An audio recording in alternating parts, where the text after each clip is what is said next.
السلام عليكم ومرحبا بكم من جديد في قناتكم مجوهر الحياة.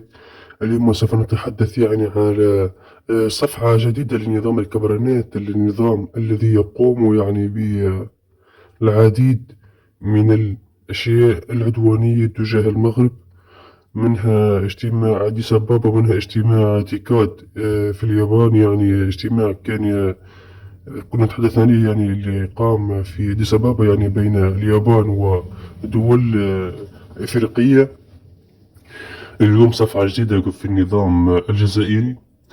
فرنسا حلفت الجزائر الأولى تستعرف بالصحراء المغربية، وتقول بأن الصحراء هي سوف تكون مغربية، حبة من حب وكره من كره. يبين من هذا أنه الدبلوماسية المغربية تقوم بعمل جبار جدا. آه، عمل جبار جدا. فرنسا التي كانت معارضة دائما للمغرب، وكانت العديد من التوترات الإقليمية والاقتصادية والتوترات السياسية بين المغرب وفرنسا. هي اليوم فرنسا تقوم باستعراف بالصحراء لصالح المغرب. وهذا القرار كنا نتحدث عليه أنه هو قرار مصيري ياسر، قرار سوف يكون في صالح المغرب 100%، وهذا لا أكيد منه. الملك محمد السادس يقوم بعدد من التعليمات السرية، و سواء سرا أو جهرا يقوم بإبلاغ الدول العظمى مثل اليابان وفرنسا وعديد الدول.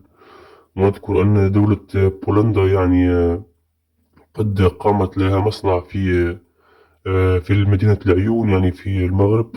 كذلك العلامات التجارية الكبرى مثل ماكدونالدز والعديد من العلامات الأمريكية المعروفة، وهي علامات نخص بالذكر بأنها هي مقاطعة.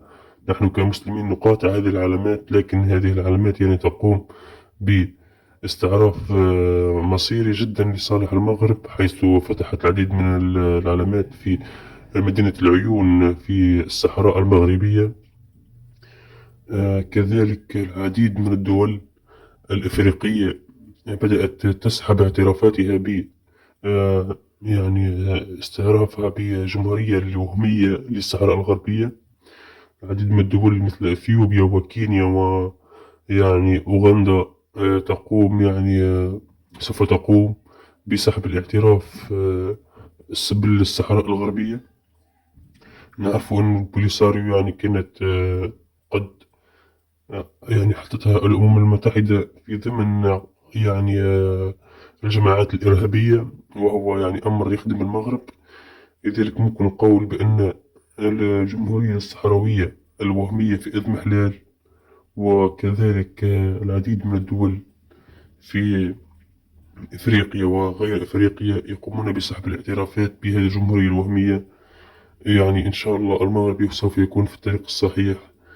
المغرب سوف يبني العديد من العلاقات السلمية الاجتماعية التي سوف تلعب دور هام لصالح ملف الصحراء المغربية. إن شاء الله تكون الصحراء المغربية من طنجة للقويرة. المغرب كله متنوع. كذلك نقص بالذكر بأن المغرب سوف يقوم ب لديه مواهب موعدة هامة أكثر من هذه الملفات التي مضى عليه الزمن.